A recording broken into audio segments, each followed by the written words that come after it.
कभी कभी जिंदगी की सबसे डरावनी कहानियां सबसे आम जगहों से शुरू होती हैं। एक बस, एक भीड़ और एक अजनबी। बस इतना ही काफी था मेरी जिंदगी को हमेशा के लिए बदलने के लिए। ये सब उस सुबह शुरू हुआ जो हर दूसरे दिन जैसी लग रही थी।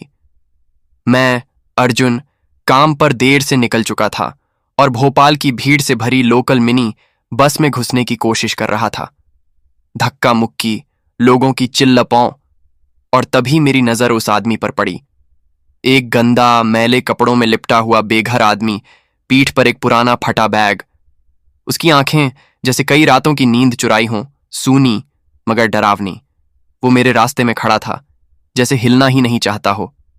भाई, जरा हटिए, मैंने धीरे से कहा और उसके कंधे पर हाथ रखा, और अगले ही पल उसने मुझे काट लिया, बिल्कुल जानवर की तरह, सीधे बाजू पर।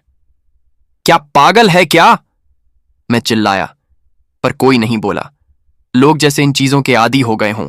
मैं काम पर भागते भागते पहुंचा, करीब 10 मिनट लेट। मेरी बॉस मीना मैम पहले ही गुस्से में थीं। हर दिन लेट क्यों होते हो अर्जुन? उन्होंने स्कूल के बच्चे की तरह डांटा और 50 नए काम थमा दिए। उस काटने की बात दिमाग से जैसे निकल ही गई। शाम को काम से लौटते वक्त हाथ में हल्की खुजली महसूस हुई। मैं बस स्टॉप पर खड़ा था, पसीने में भीगा हुआ।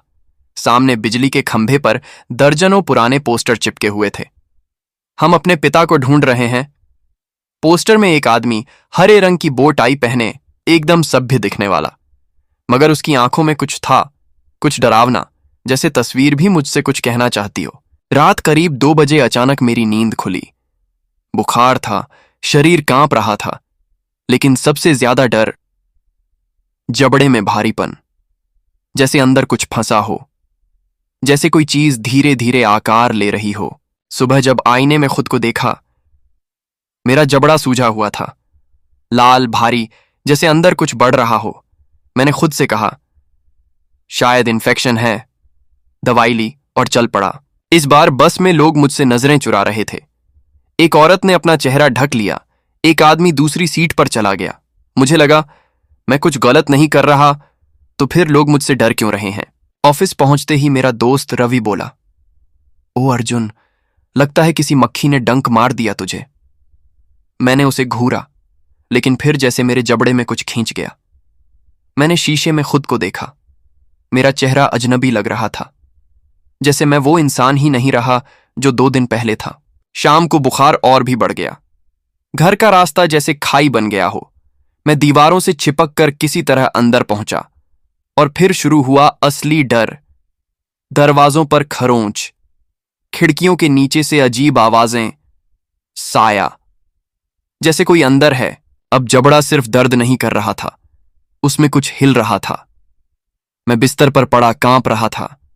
गंध आ रही थी, सड़ा हुआ मांस, खून और कुछ और, जैसे कोई जीव धीरे धीरे बाहर आने वाला हो। मैं जमीन पर गिर पड़ा। मोबाइल से एम्बुलेंस कॉल की, पर आवाज कांप रही थी। आंखों के सामने धुंध छा गई, और फिर डॉक्टर की आवाज गूंजी, ये कोई आम फोड़ा नहीं है, ये कोई बीमारी नहीं, ये कुछ और है। वो एक काट मेरी पूरी जिंदगी खा गया। अब मैं वो नहीं रहा जो उस बस में चढ़ा था। और हां, अगर अगली बार कोई अजनबी तुम्हारी कलाई पकड़ ले, तो भाग लेना, क्योंकि उसके अंदर कुछ और हो सकता है। अनटोल्ड हॉरर स्टोरीज पर और डरावनी कहानियों के लिए सब्सक्राइब करें।